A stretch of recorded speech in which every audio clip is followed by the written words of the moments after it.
Exercise 2. Okay, the first part of this exercise involves spitting little balls of air out of your mouth. It will look something like this.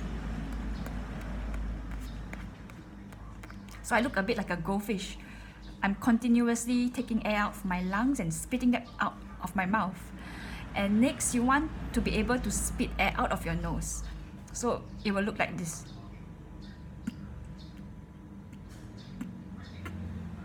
What I'm doing is that I'm rolling a small ball of air on my tongue and then I'm pushing it out of my nose.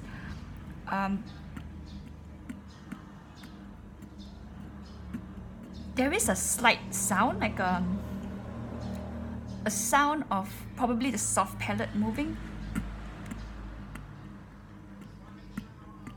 So this is exercise 2, and you can play around. You can get a small ball of air out that is normally easier for most people, or you can even get a big ball of air. Let me show you.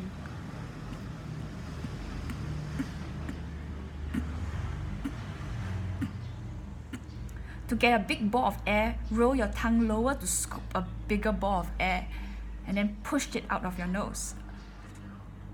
This is actually what we call the reverse peck.